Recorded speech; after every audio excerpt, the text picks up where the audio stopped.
Hello everyone. So let me quickly tell you a story of four friends who were off for a robbery.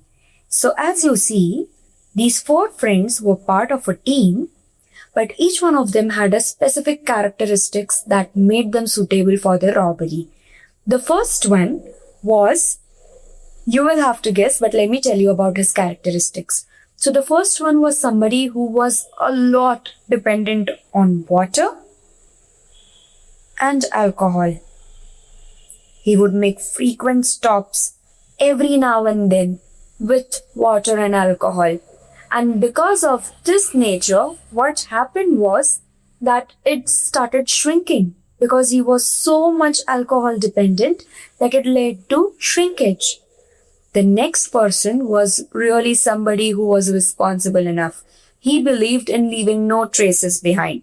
So he had a strict rule. Leave no traces behind. And he was very flexible. At the same time, the third companion, he was extremely rigid. And he had one quality of being friends with the water community. So what happened was, because he was friends with water community, he was loved. Where these three cannot reach, he used to lead. The fourth one was really messy. Took a long time to get ready. And at the same time, he actually used to smell so bad. But then why was he in the team? Because he was somebody who could go at places where nobody could. He had the best tear strength. So, what were the perks of this team? One characteristic that they all had in common was that they all were flexible enough to go everywhere, to rob from wherever they wanted to. So these were the Elastomeric brothers. And as the first one was a lot into alcohol and water, he was none other than the condensation silicon. The second one, who left no traces behind, had absolutely no water molecule that was present, was the addition silicon. The third brother, who was very rigid, very firm, but at the same time was good friends with water, was the only hydrophilic material of elastomeric brothers, the polyether. And the last brother, who was stinky but could go at places where none other three could, was none other than your polysulfide. So hi everyone, this is Dr. Riddhi Lalan, your mentor and subject matter expert for dental material and prosthodontics, and we shall be learning part 2 of elastomeric impression material. And let's talk first about polysulfide. So now it's clear that they are available in 3 consistency, namely light body, medium body and heavy. Now I know that if I want to record detail, I will use light body. But if I want to use it as tray, I'll use the heavy body. Let's just quickly look at this thing. So what you see here are the 3 consistency. The light body, which is also this figure, and the viscosity is going to increase from light to medium to putty. So this is nothing but your medium body, and the last being your heavy body or putty impression material. And I know that it is not good friends with water community. So it's hydrophobic in nature. So what becomes very important to understand here is that this is going to require absolute isolation. There shouldn't be any traces of moisture that can contaminate and hamper the dimensional stability. So now, one thing that I want you all to remember is that if at all there is any long question that is asked on Mercaptan or Thiokol, please don't leave saying we have never heard about it. It's nothing but your polysulfide impression material. Talking about the composition. So when you write a long answer, it's always advised that you know your composition well. What is present in the base paste and the catalyst paste. To make this easy, I have this mnemonic here for you. You see this? Little infant, L standing for lead oxide, and infant means the inert filler. And along with that is the grandpa, who's senile old. S meaning sulfur, which actually accounts for its older, and old, meaning other substances along with lead dioxide and dibutyl thiokol. Now, it's very important to understand that your base and catalyst will react together to form polysulfide rubber. But along with that, there is a byproduct that is formed.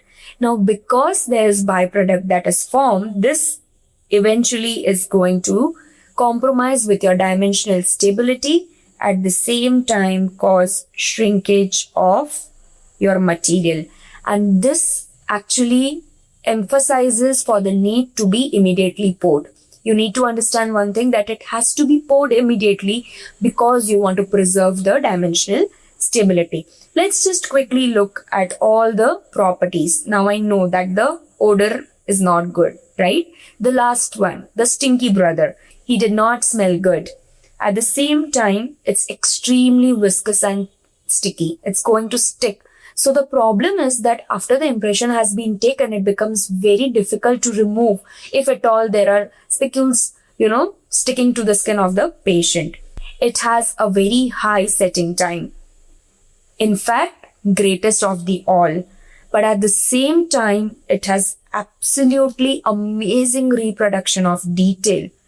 But if I have to keep something that smells so bad into the oral cavity for 12 minutes, imagine what the patient is going to feel.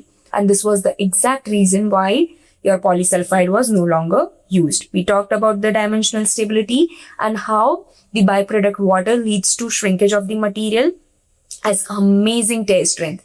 Thus it goes into the minutest, smallest space. Even the microns can be recorded.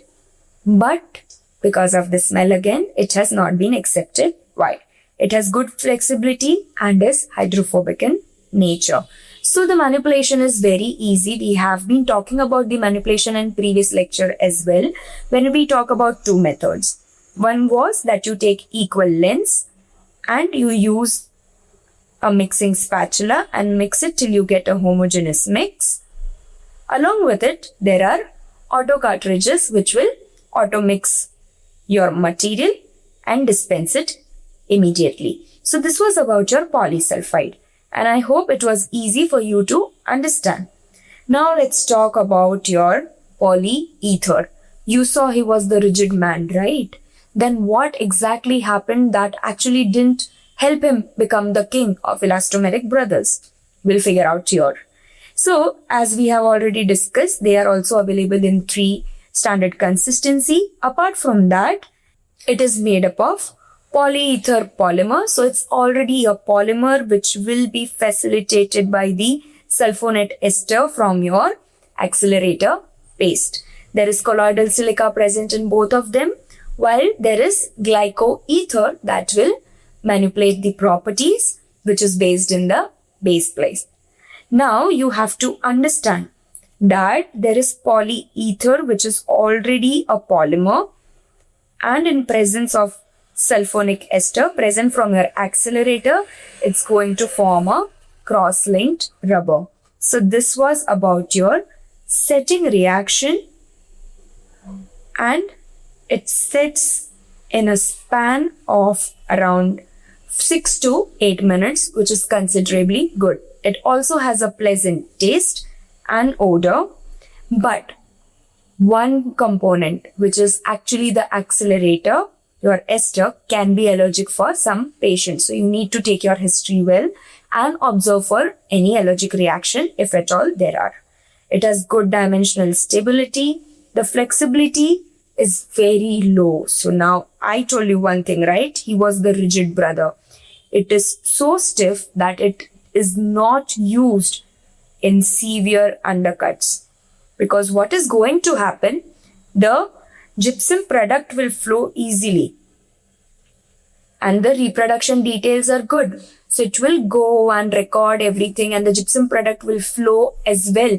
But when it comes to removing your cast from the impression material, it becomes super difficult and your cast will always break. It will never come out in one piece. So now that becomes a problem here and I'm going to mark it as the red. Apart from that, it has a very good taste strength. It's even hydrophilic, so it makes it possible for me to use it in cases where there is excessive salivation in patient. Often, when patient is under tension, they are anxious about dental treatment, they start salivating more. So in this cases, your polyether is going to work excellently. But again, it cannot go and engage the undercut because it's going to be very difficult to remove. Once set, it's set like a rock and that is a problem.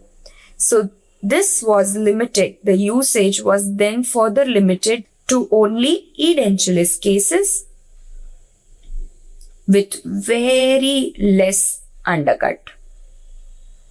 But now for edentulous cases, if I have compounds like impression compound and alginate, do you think I will opt for an expensive option like polyether? I might not. So that was the reason why polyether also took a step back. To manipulate, it's very easy. You need very less accelerator just to initiate and accelerate the reaction. It is always dependent on manufacturer's instruction. The ratio is already given. You dispense, you mix it properly, a homogeneous mix is obtained and you mix it around for 30 seconds and it's good to go. So this was all about your polyether. And what do you think is the best elastomeric impression material? Do let me know in the comment section. So now, can you tell me which elastomeric impression material has the longest working time and the highest flexibility? It is none other than the stinky brother, who's polysulfide. And if you know the longest working time, let me know in the comment section and I'll see who has actually paid attention in the class. So moving on to our MCQ, a dentist is making an impression for FPD in a patient with deep gingival sulcus and moisture in the area. The dentist selects an elastomeric material known for its good accuracy and better tolerance to moisture. So now I know that the gingival crevicular fluid and saliva is excessive. So what should I choose? We just discussed. Yes, it's none other than your polyether. So this was about learning elastomeric impression material.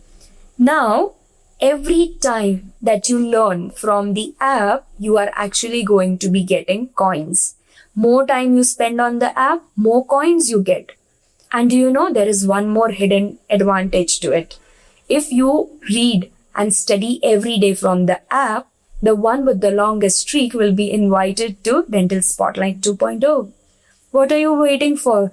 This is your opportunity to grab your seat. And I'll see you in the next video.